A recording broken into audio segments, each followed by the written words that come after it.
Greetings, everyone. I hope you're having a good Saturday down there. Hey, you see me stand up here on this box? No, I'm not about to get on my soapbox, so to speak.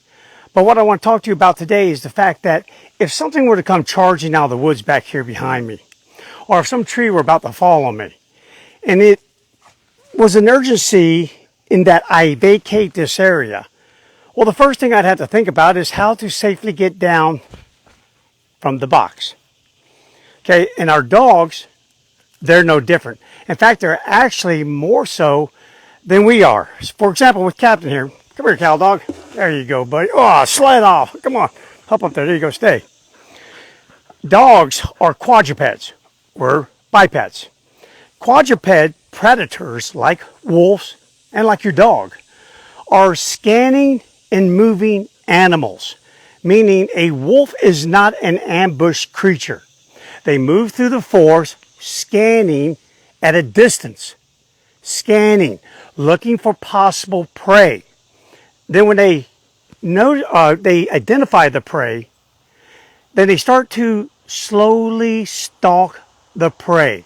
And all they're trying to achieve is closing of the gap, get as close as they possibly can, and then immediately burst from wherever their location is, either from behind a tree, from the bushes, or just even out on the tundra. You'll see them start running, and then all of a sudden, boom, they'll just take off. But they try to remain unhidden as much, or hidden as much as possible until they can get closer to the prey. So again, they're not ambushers. They look far off into the horizon, and they move while they're doing that. Cattle dog, free. And that works against you when you're trying to train stay. Because if you just place your dog on the ground or on your kitchen floor or whatever, then a lot of people will do that. They'll tell their dog to sit and stay while they have a food bowl. Now that dog is looking at that food bowl with that horizontal gaze, studying it, watching it get lowered to the ground, and then they glance at you real quickly to see you say free, okay, and now they can go to the bowl. If you want to train your dog to stay without a food bowl within a variety of contexts, then one of the things I highly recommend is that you begin that training, regardless of what your end goals are. To train a dog to lay on a mat, to train a dog to lay on a place cot, to do place, or to do a down stay or a sit stay. I highly recommend that when you begin training, and even if you are further along in your dog's training, but you incur problems, go to higher ground. Get up onto a platform.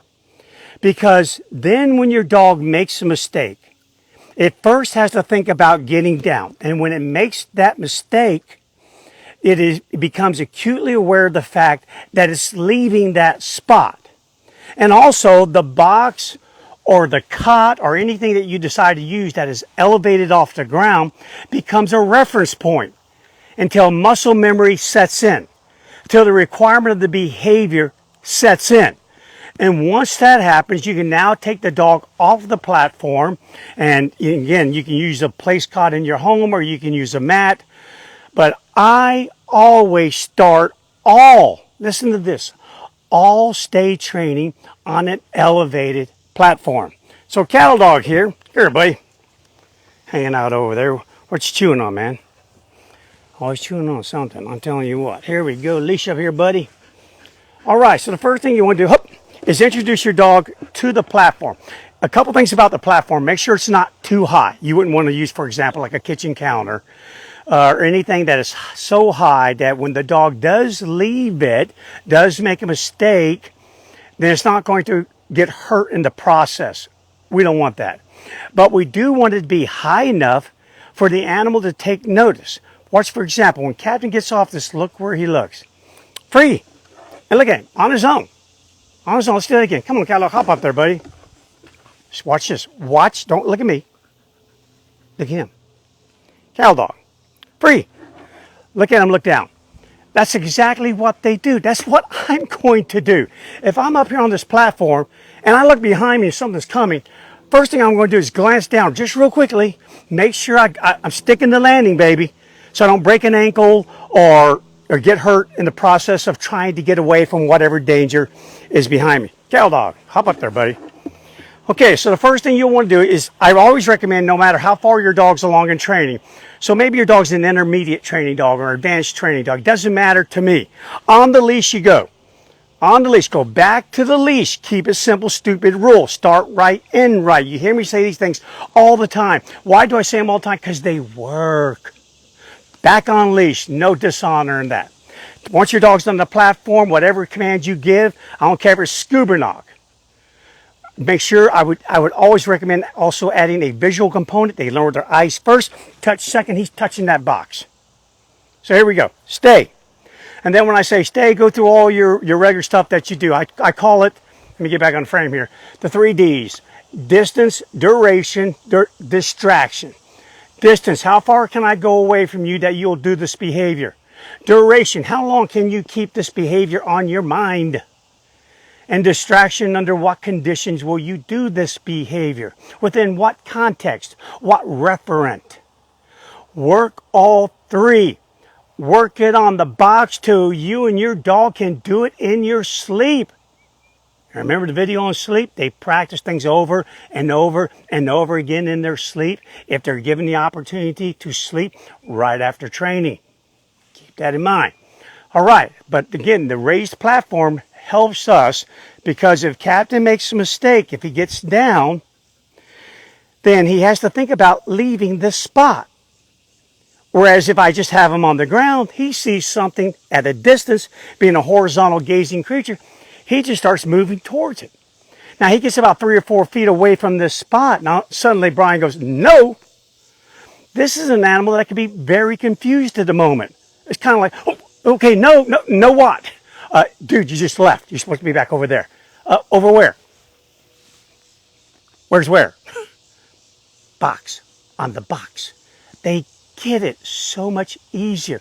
They learn spatial awareness. How far did I leave that spot? I'm aware of the fact that I am leaving that spot, but even how far did I go away from that spot? Animals that are confused, if they are confused, they will avoid the situation, which means they'll avoid your training. Yeah, they may be right there, but their brain just checked out. So again, if they're up on this box, the second they hop off, tell them no, booey, bad dog, whatever you want to do, and put them back on the box. And do this over and over again. I am super conservative when it comes to training. There are some things, like movement exercises, like healing, things like staying, and things like coming. To me, I consider the 3 most important things a dog can know.